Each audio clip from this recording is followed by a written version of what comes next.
Սիրելի սևանցիներ, Հայաստանի Հանրապետության հպարտ քաղաքացիներ, ողջունում ենք բոլորին։ Ժորժ ջան, եկեք էս կողմ, էլի։ Մեր պիկապը միշտ բան է, ուրիշ ուղղությամբ է դրած։ Եկեք էս կողմ, եկեք, հրապարակը, էս է հրապարակը։ Ժորժ ջան,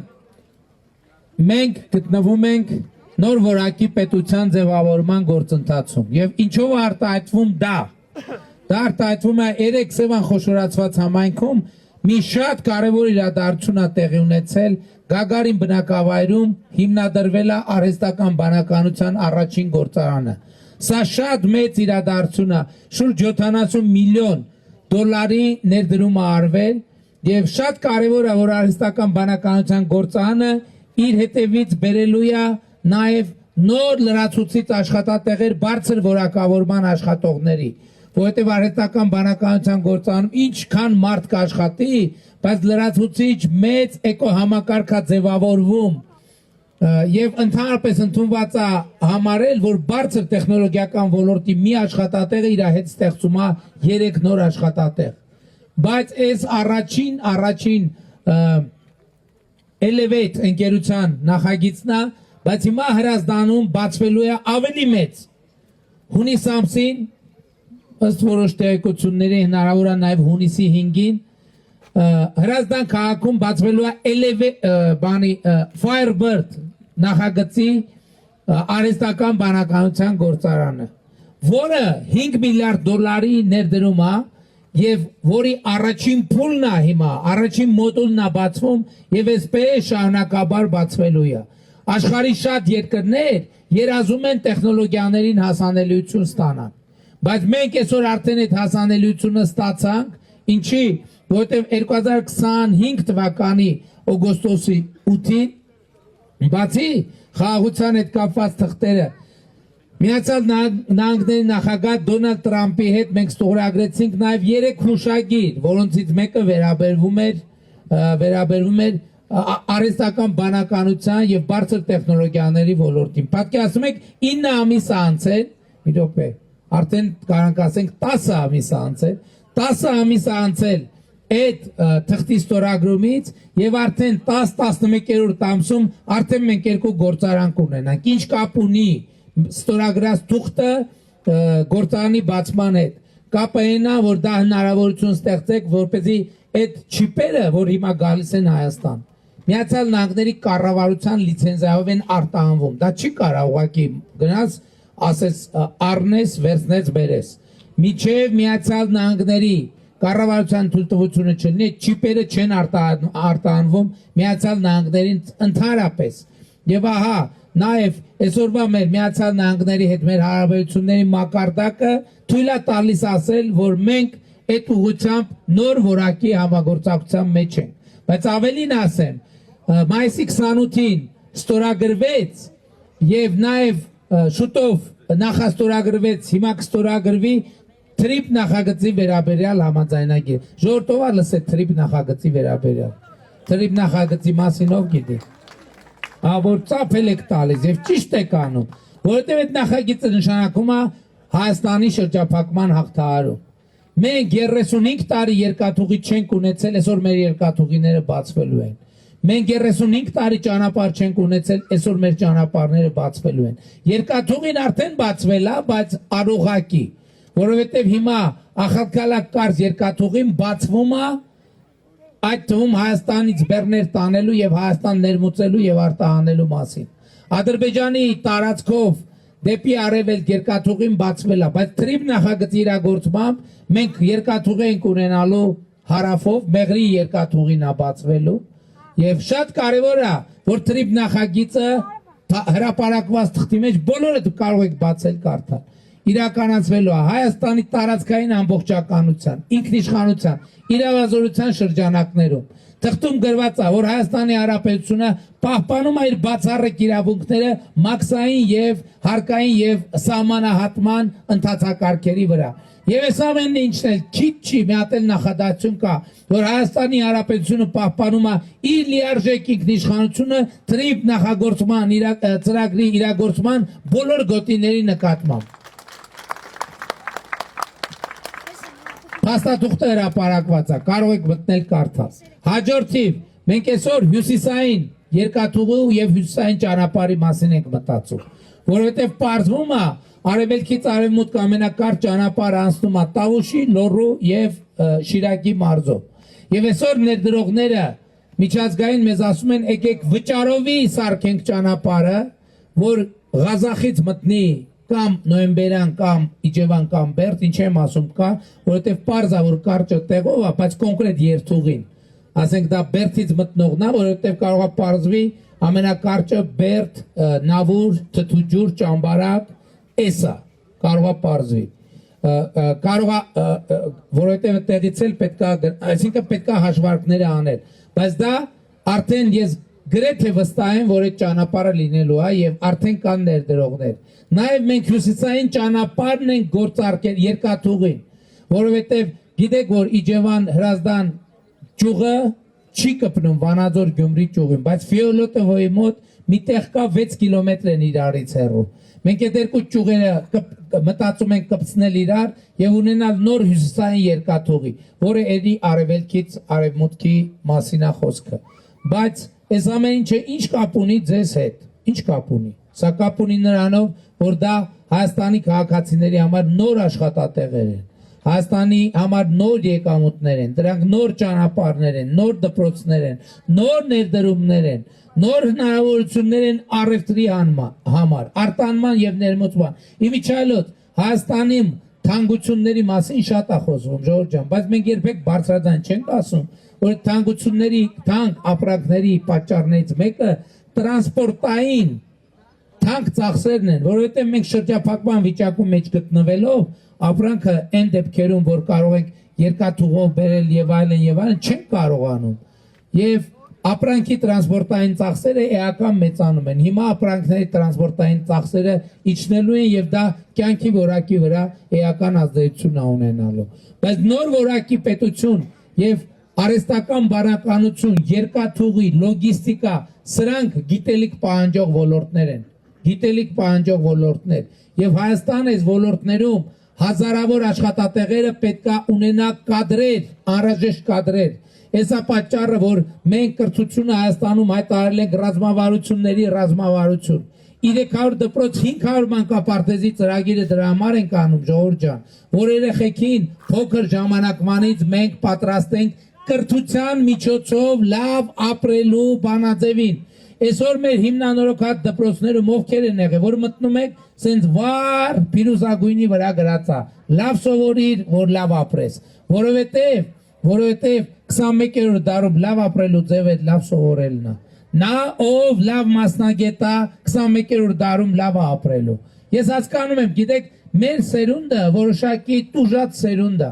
որովհետև մենք այդ հնարավորությունը չենք ունեցել, բայց Ժողովուրդ ջան, մենք այսօր խնդրում եմ ավագ սերնդի ներկայացուցիչները, ով որ այդ դպրոցները տեսել են նորակառույց, խնդրում եմ, եթե սխալ ասեմ, ամենայն անկեղծությամբ, ասեք էլի, որ սխալ եմ ասում։ Այսօր մենք Հայաստանում կառուցում ենք այն որակի դպրոցներ եւ մանկապարտեզներ, որ Խորհրդային Միությունում մենք այդ որակի դպրոց մանկապարտեզ չենք ունեցել երբեք։ Մենք այսօր դպրոցներում ունենք լաբորատորիաներ, որ այդ որակի դպրոցում լաբորատորիաներ երբեք չենք ունեցել։ Ճիշտ է, այսօր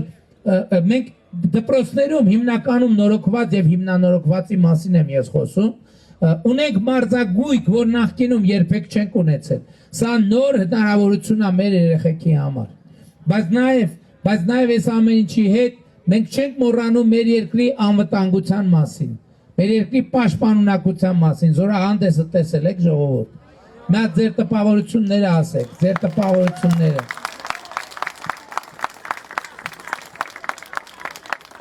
Ժողովուրդ ջան, հիշում եք ինչ էին ասում,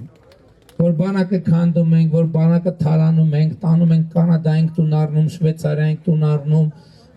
Ֆրանսիա ենք տուն առնում։ Հիմա տեսակ ինչա տեղի ունեցել։ Այդտեղ այդ օրը միլիարդների զենք անցել ձեր աչքի առաջ։ Բայց դա ընդ որում 7 տարբեր երկրների արտադրանք, 7 տարբեր երկրների։ Սա ինչով է կարևոր։ Սա ինչով է կարևոր, որովհետև երբ որ ժամանակին մենք 1-2 երկրներից ենք զենք ձեռք բերում, եւ եղել է վճռական պահեր, երբ որ մեր զենքի մատակարարման ճամփեն փակել են։ եղել են պահեր ժողովուրդ մենք 100 միլիոնով փող ենք փոխանցած եղել մեր զենքը չեն տվել մեզ որովհետև մեզ ուզեցել են Հայաստանի շահերին հակասող որոշումներ պարտադրել բայց ես ձեր օգնությամբ միայն ու միայն ձեր շնորհիվ ես կայացել եմ ոտերից վրա ամուր կանգնեմ Հայաստանի շահերի պաշտպանության դիրքերում եւ ոնց որ այսօր մենք զենք առնում ենք ոչ թե 1-2 երկրից այլ 7 ամբողջ միջազգային զենքի շուկան մեզ համար բաց է եւ այսօր էլ նույն վիճակը մեր քաղաքականությունն է սա այո մենք պետք է արտադրենք շատ բիբար շատ լոլիկ շատ ծիրան շատ ձուկ շատ բան շատ ալկոհոլային խմիչք բայց մենք պետք է ոչ թե 90% արտահանենք մի երկիր որ դա մեզ համար դառնա ազդեցության լծակ Եթե դա ազդեցության լծակ է, ոնց ուզենք օգտագործել, մի օր տրամադրությունը լավ չի լինի, կասեն, սենց պետք է անենք, նենց պետք է անենք, բայց երբ որ դա մենք ոնց որ զենքը 7 տարբեր երկրից ենք ձեռք բերում, ընդհակառակ իրանց սկսում են մրցակցել իրար հետ, ու դա տեղի անեցել, մենք սկսեցինք կոնկրետ երկրների հետ պայմանավորվեցինք, զենք առնելու շուրջ, Իրան զենքի շուկան մրցակից երկրները եկան մեզ ավելի լավ առաջարկներ տվին, ավելի լավ գներ տվեցին։ Հետո այն մյուսները եկան իրանց լավ պայմանները ավելի լավացրին։ Եվ մենք այսօր ունենք նոր բանակ, ինչի առիթով ես ձեզ բոլորիդ շնորհավորում եմ։ Բայց ամենակարևորներից մեկը եւ հանրապետության հրապարակում ենթադրում եմ տներում էլ այդ նույն վիճակը ամեն անգամ երբ որ հաղորդավարը ասում էր հրապարակ է մտնում հայրենական արտադրության զենք հրապարակը պայթում էր ծափերից եւ ես այո ուրախ եմ 2021 թվի Ջորջան 170 միլիարդ դրամ կառավարությունը ներդրել է ռազմարտունաբերական համարում 170 միլիարդ դրամ Եվ այսօր մենք ունենք ռազմարտունաբերական համալիր եւ այդ ռազմարտունաբերական համալիրի ոչ բոլոր, բայց հիմնական նմուշները դուք տեսաք զորահանդեսին։ Իմիջիալոց վաղը մարզահամերգային համալիրում բացվում է Հայաստանի ռազմարտունաբերական համալիրի ցուցահանդեսը, որտեղ շատ ավելի լայն տեսականի է Հայաստանի արտադրության ցուցադրվելու։ Բայց այսօր կարող եմ ուրախությամբ նշել, որ Հայաստանը զենք է արտահանում Առաջին պայմանագրերն են ժողովուրդ ջան, եկեք ծավալների մասով էլ չչափազանցնենք, բայց արդեն տասնյակ միլիոն դոլարից ավել պայմանագրեր են կնքվել զարգացած երկրների հետ, սա շատ կարևոր է, զարգացած երկրների հետ։ Սա նոր որակի պետություն է, բայց ուզում եմ ասեն, էս էլ օդից չինգ է ժողովուրդ ջան։ Մենք 2021-ից 2025 թվականներին գիտության ֆինանսավորումը 2.8 անգամ ավելացրել ենք։ Մենք գիտության ոլորտում 100-ից 300% աշխատավարձերը բարձրացրել ենք։ Մենք Հայաստանում 20 միլիարդ դրամ ենք տրամադրել գիտահետազոտական կազմակերպություններին սարքավորումներ տրամադրելու համար։ Եվ դա որ արտահայտվում է մեր ռազմարտունաբերական համալիրում։ Եվ մենք այսօր գիտությունից մի ժամանակ շատ մեծ արտագաղթ կար։ Հիմա ընդհակառակը մեր գիտնականները վերադառնում են եւ աշխատում են Հայաստանում։ Եւ մենք խնդիր ենք դրել մինչեւ 2031 թվականը մասնավորի հետ համագործակցության գիտության ֆինանսավորումը հասնել հնայի 1%-ին եւ մենք պետք է շատ աշխատենք այդ ուղղությամբ։ Բայց ժողովուրդ ջան, նոր որակի պետությունը ենթադրում է նոր որակի կյանք Հայաստանի Հանրապետության քաղաքացիների համար։ Բայց քանի որ Սևանում ենք, հələ մի հարց տամ, էլի ժողովուրդ, մի հատ հարց տամ անկեղծ պատասխանենք։ Դուք հիշում եք Սևանի մայրուղու վիճակը 2018 թվական հեղափոխության ժամանակ։ Մի բան փոխվել է գոնե, նենց մի թեթև բան փոխվել է գոնե։ Դուք հիշում եք Սևան բնակավայր մտնող ճանապարհների վիճակը 2018 թվականին։ Դուք հիշում եք այն վերևի ճանապարհը, որ ցամաքաբերդ է, չէ՞ գնում։ Այդ ճանապարհը քանի տարի էր որ չէ, որ մենք ընդ որում եկել եմ Սևան, մարդիկ ասել են առաջիններից մեկը պետքա ցամաքաբերդի ճանապարհը։ Քանի տարի։ Հա? 40 տարի 40 տարի չի նորոգվել այդ ճանապարհը, 40 տարի չի նորոգվել։ Եվ այդ նորոգված ճանապարհները Ժողովուրդ ջան, մեր սիրո արտահայտությունն է ձեր նկատմամբ։ Մենք ծառայում ենք ձեզ եւ մենք սիրում ենք ձեզ։ Էսա, բայց դա մենակ ճանապարհը շատ կարևոր է, բայց ես այսօր մեր միջև 18 տարեկան երեխաները եւ 65+ տարիքի անձինք առողջության, ապահովագրության համակարգով պետության կողմից ապահովվում են նվազագույն առողջապահական կարիքներով։ Սենց բան երբ ա եղել Ժողովուրդ ջան, սենց բան երբ ա եղել։ Այսօր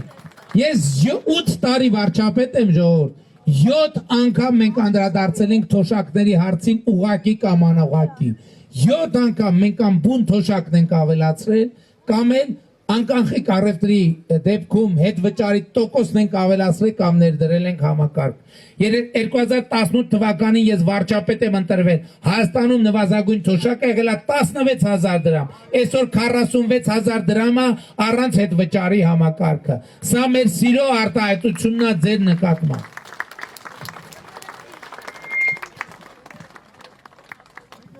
Էդ է ասում։ Այո, ամենամեծ բանն է, որովհետև դուք քանի տարեկան եք։ 51 տարեկան, տեսեք, 51 տարեկան մարդիկ սովորաբար համ 65+ տարիքի ծնող են ունենում, Աստված բոլորին երկար կյանք տա, համ էլ մինչև 18 տարեկան կամ երեխա են ունենում կամ թոռնիկ են ունենում։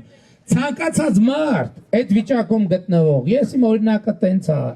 համոզված եմ բոլորը տենց է, միշտ մի մտավախություն ունի, ասում եմ, բա որ ծնողս մի առողջական խնդիր ունենա, բա ես ինչ եմ անելու, բա որ երեխես մի առողջական խնդիր ունենա։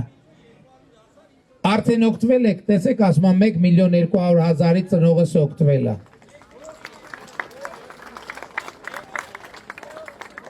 Մենք ուրախ ենք դրա համար։ Մենք ուրախ ենք, դա մեր սիրո արտահայտությունն է, ձեր ծնողների, ձեր երեխեքի բոլորի նկատմամբ։ Եվ էլ եմ ասում Ժողովուրդ,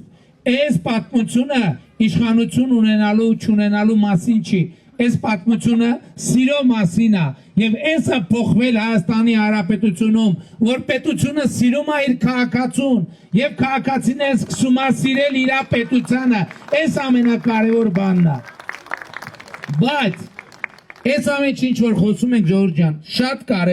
շատ կարևոր, բայց ամենակարևորը չի։ Որովհետև այդ ամեն ինչը, թոշակները, առողջության ապահովագրությունը, ճանապարհները, դպրոցները, մանկապարտեզները իմաստ չեն ունենա առանց խաղաղության։ Խաղաղությունն է, որ մեզ թույլ է տալիս այդ ամեն ինչի վրա ուրախանալ։ Խաղաղությունն է, որ մեզ թույլ է տալիս այդ ամեն ինչի վրա ուրախանալ։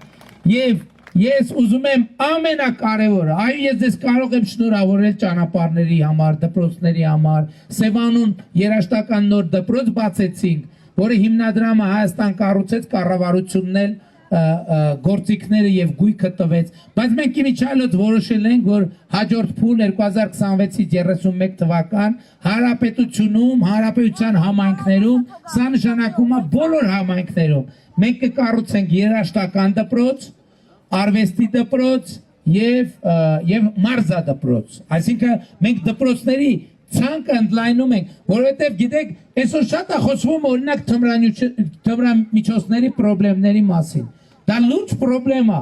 բայց նաեւ դրա պատճառներից մեկը գիտեք որն է, որ երեխեքը երիտասարդությունը շատ հաճախ զբաղվելու տեղ չունի։ Սպորտով պետք է զբաղվի երիտասարդությունը, արվեստով պետք է զբաղվի, մշակույթով պետք է զբաղվի, երաժշտությամբ պետք է զբաղվի։ Եվ մեր իհարկե մենք նաև մեծ պայքար ենք մղում թմրամիջոցների դեմ, բայց ել եմ ասում, դպրոց, մանկապարտեզ, թոշակ, առողջության ապահովագրություն, աշխատավարձ,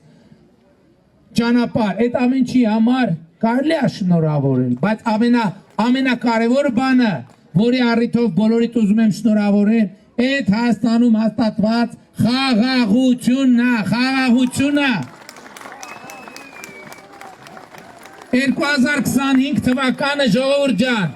առաջին օրացուցային տարին, այսինքն որ հունվարի 1-ից դեկտեմբերի 31 զոհ չենք ունեցել առաջին օրացուցային տարին եղել է 2025 թվականը դրանից առաջ ամեն տարի մենք զոհեր ենք ունեցել եւ վիրավորներ արդեն 2 տարի է մենք ոչ զոհ ունենք եւ ոչ վիրավոր բայց մենք սրանով ուրախանում ենք բայց 2 տարին պետք է դառնա 4 4-ը 8 8-ը 20 20-ը 50 50-ը 100 100-ը 1000 մենք պետքա մեր երկրի ու պետության շահերի վրա կենտրոնանանք եւ պետությունը պետքա դարձնենք գործիք քաղաքացու անվտանգությունը խաղաղությունը բարեկեցությունը ապահովելու եւ մենք այս ճանապարհի վրա ենք այն ինչ որ այսօր ես ասացի ամբողջը դրա մասին է Առաջին արդեն 10 րոպեից ավել խոսում եմ, ինչ որ ասեցի ամբողջը դրա մասին էր։ Նրա մասին էր, որ պետությունը գործիք է քաղաքացու անվտանգությունը, բարեկեցությունը,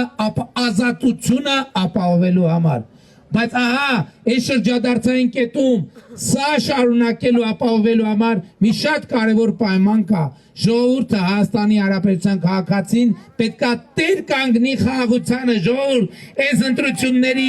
թիվ 1, թիվ 2, թիվ 3, թիվ 4, թիվ 5 հարցը հետևյալն է Հայաստանի քաղաքացին խաղաղությանը տեր կանգնելու է թե ոչ։ Այս է պատճառը,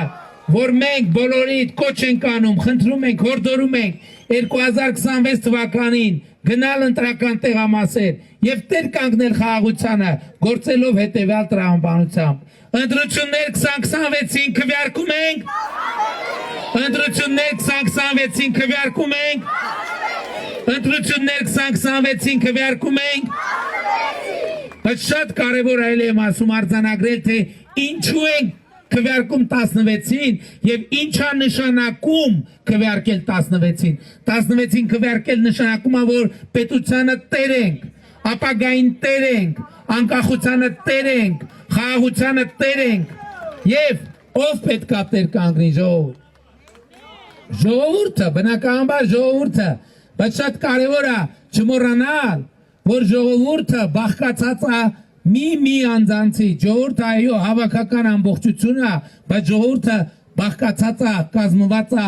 անհատներից մարդկանցից հեսա պատճառը որ ես ասում եմ որ շատ էական է որ յուրաքանչյուրը որևէ մեկը չմտածի ասի դե ժողովուրդը մեկը անելու է էլի ես անելիք չունեմ ոչ պետությանը խաղաղությանը անկախությանը ապագային տեր պիտի կանգնի մի մարդ Եվ պետության, խաղաղության, ապագայի, անկախության, ճակատագիրը կախված է մի մարդուց պատկերացնում եք ընդամենը մի մարդուց եւ այդ մեկ մարդը դու ես եւ այդ մեկ մարդը դու ես եւ այդ մեկ մարդը դու ես եւ այդ մեկ մարդը դու ես եւ այդ մեկ մարդը դու ես ընդ որում կապ չունի հարթակին ինչքան մոտիկ եք կանգնած ինչքան հեռու եք կանգնած Եվ այդ մեկ մարդը դու ես, եւ այդ մեկ մարդը դու ես, եւ այդ մեկ մարդը դու ես, եւ այդ մեկ մարդը դու ես, եւ այդ մեկ մարդը դու ես, եւ այդ մեկ մարդը դու ես, եւ այդ մեկ մարդը դու ես, եւ այդ մեկ մարդը դու ես, եւ այդ մեկ մարդը դու ես, եւ այդ մեկ մարդը դու ես, ով այդ մեկ մարդը թող ձեռը բարձրացնի, ով այդ մեկ մարդը Եվ ահա այս մարդկանց հավաքական ամբողջությունն է, որ կոչվում է Հայաստանի Հանրապետության հպարտ, արժանապատիվ եւ պետականատեր ժողովուրդ եւ ուրեմն ընտրություններ 2026-ին քվեարկում ենք Ընտրություններ 2026-ին քվեարկում ենք Ընտրություններ 2026-ին քվեարկում ենք որովհետեւ պետությանը անկախությանը, ապագային, խաղաղությանը, Սևանին, Գեղարքունիքի մարզին, Երևան մայրաքաղաքին, Հայաստանի Հանրապետությանը, փառք նահատակների եւ կեցե Հայաստանի Հանրապետությունը։ Շնորհակալ եմ ժողովուրդ ջան, շնորհակալ եմ։ Եվ իմիջայլոց Հունիսի 5-ի ժամը ուղիղ 20:00-ին ոչ մի րոպե ոչ ուշ ոչ շուտ Հանրապետության հրապարակում պետքա սպասվում է մեր մեծ եզրափակիչ հավաքը եւ ես այդ եզրափակիչ հավաքին հրավիրում եմ մի մարդուն ով տերապետությանը, ով տերանկախությանը, ով տերապագային, ով տերախաղությանը 2026 թվականի հունիսի 5-ին ժամը 20:00-ին Հանրապետության հրապարակում պիտի լինի մի մարդ, ընդամենը մի մարդ, այն մարդը, ով տերապետությանը, ով տերանկախությանը, ով տերապագային, ով տերախաղությանը, ով տերա Հայաստանի Հանրապետությանը։ Շնորհակալ եմ ժողովուրդ ջան, շնորհակալ եմ։